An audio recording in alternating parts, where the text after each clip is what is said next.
हाम्रो त्यो पुरानो गोठको घर त ओ माई गड आउनु यता बस्नलाई आन्टी उडायो बिचरा भारी बोक्दै हिँड्नु भयो सक्दैन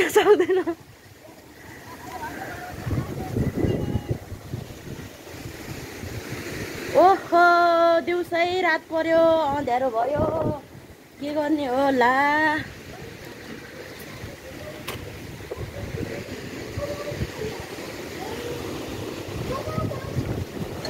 के गरेको चेप्नलाई मान्छेहरू पनि के भएको यस्तो मौसम छ आमा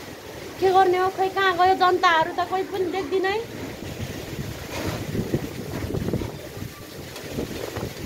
ला घरको धुडी नै उडायो के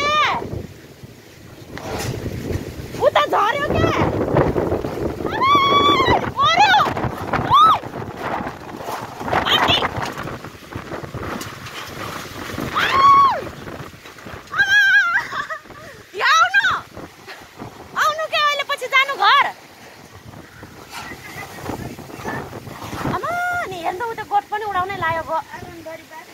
अंकल नि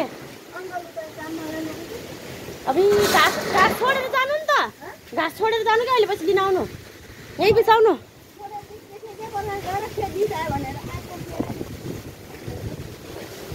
जानु के पहिला घर गएर बाख्रा उल्नु यही छोडेर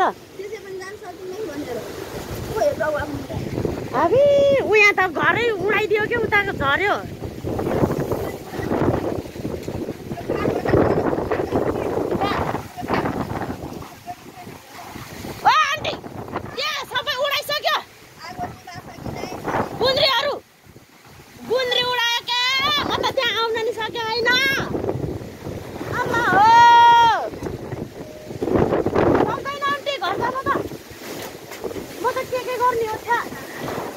अलमल्लै पर्यो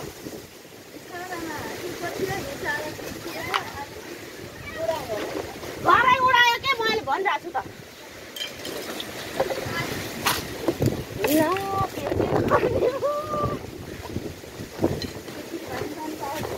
तिमीहरू के गरे खाने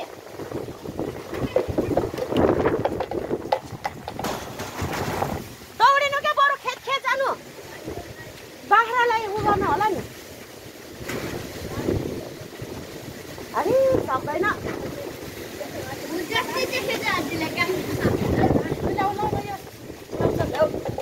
फेरि उडाइसक्यो के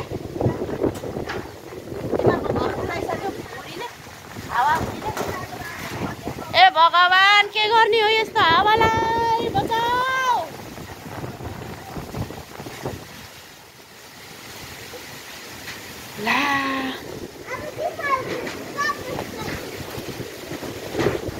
ला साथीहरू के गर्ने बिजोग भयो यहाँ अन्ति पनि घरदार नसकेर यहाँ बस्नु भएको के गर्ने हो धन्न हाम्रो यहाँ पछाडि पाखातिर छ र हावालाई अलिकति भए पनि छेक्का खायो त्यो गोठ पनि भत्कायो हेर्नु त त्यो घरको धुरी खाल्यो के अरे सबै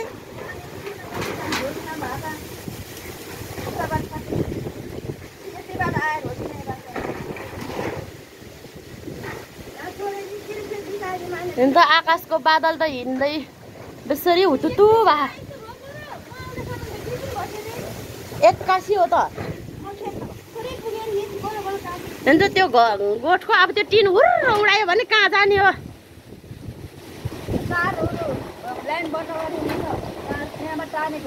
होइन त्यो कपडा सुकाउनु तार हो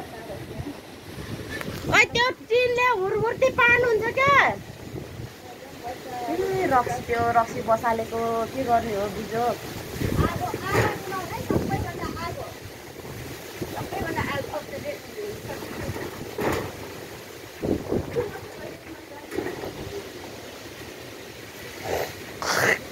ला साथीहरू के गर्ने हाम्रो गाउँतिर त यस्तो भयो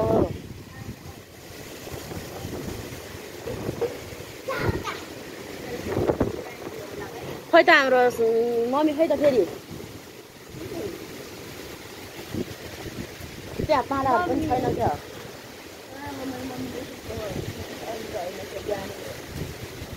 त्यहाँको धुरीको भक्लक्कै थालेको थियो रे।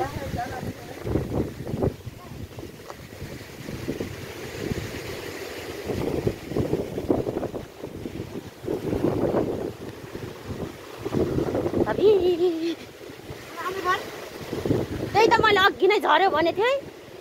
गोठतिर मात्रै बस्नु भएको हो, भित्र डङ्गै छ। ला सामान प्लास्टिकहरू तिरपालहरू उस गर्नु नै। हेर्नु त घर त अब चुयो छि, के गर्ने हो। तिरपाल बिछाउनु क्या छैन।